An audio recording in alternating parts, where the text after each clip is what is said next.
Chapter 24. Will it be harder for me? There are infinite combinations of factors determining how easily each individual user will quit. To start with, each of us has their own character, career, personal circumstances, timing, metabolism, etc. Certain professions may make it harder than others, but providing the brainwashing is removed, this doesn't have to be so. Take the following few examples. Occasionally, it is difficult for members of the medical profession. We think it should be easier for doctors because they are more aware of the effects. But although this supplies more forceful reasons for stopping, it doesn't make it any easier to accomplish. The reasons are as follows. 1. The constant awareness of the health risks creates fear, one of the conditions under which we need to relieve withdrawal pangs. 2. A doctor's work is exceedingly stressful, and they're usually unable to relieve the additional stress of withdrawal pangs while working. 3. They have the additional stress of guilt, feeling that they should be setting an example for the rest of the population. This puts more pressure on them and increases the feeling of deprivation. After a hard day at work, when their stress is momentarily relieved by porn, that session becomes incorrectly attached to the relief experienced. Because of this misassociation of ideas, porn gets credit for the whole situation, suddenly becoming very precious upon quitting and going through withdrawal pangs. This is a form of casual user and applies to any situation where the user is forced to abstain for lengthy periods. Under the willpower method, the user is miserable because they're being deprived and not enjoying the tiredness and sleep that comes after a session. Their sense of loss is greatly increased.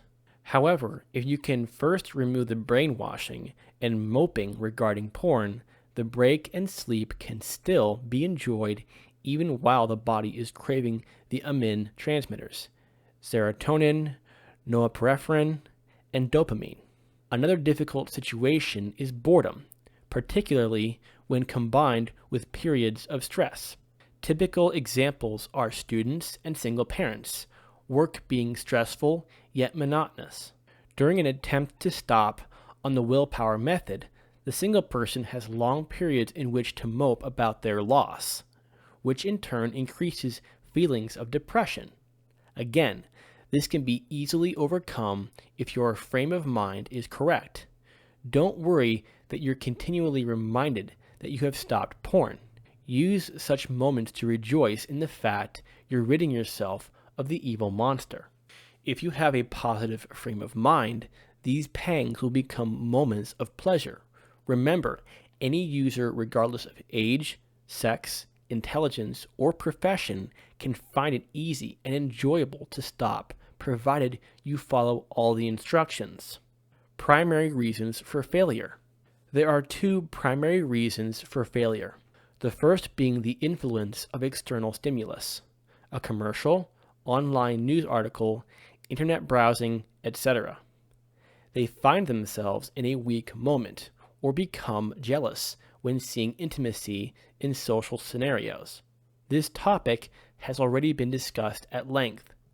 Use the moment to remind yourself there's no such thing as one visit or peak. Rejoice in the fact that you have broken the chain of mental slavery.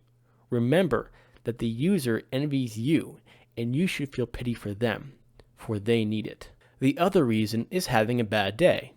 Get it clear in your mind before you start, that whether you're a user or not, you will have good and bad days. It rains for both the Pope and the murderer. Life is relative, and you can't have ups without downs. The issue with the willpower method is that as soon as a user has a bad day, they begin moping for a visit to the harem, which further compounds the issue.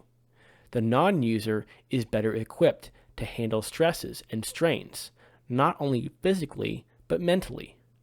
If you have a bad day during the withdrawal period, just take it on the chin. Remind yourself that bad days existed when you were addicted, Otherwise, you wouldn't have decided to stop. Instead of moping about it, recognize it instead. Okay, so today is not so good, but porn won't cure it. Tomorrow will be better, and at least I've got a marvelous bonus. I've kicked that awful addiction. When you're a porn user, you have to block your mind to porn's negatives. Users never have brain fog. They're just a bit down. When you're having life's inevitable troubles and you experience a thought of wanting porn, are you happy and cheerful? Of course you aren't. Once you stop, the tendency is blaming everything that goes wrong on the fact you've stopped. If work stresses you out, you think, at times like this, I would have had a session. This is true, but the important thing that's forgotten is that porn didn't solve the problem, and you're simply punishing yourself by moping for illusory crutches. You're creating an impossible situation, miserable because you can't masturbate to porn. Yet, you'll be even more miserable if you do. You know that you have made the correct decision by stopping it, so why punish yourself by doubting your decision? Remember, a positive mental approach is essential. Always.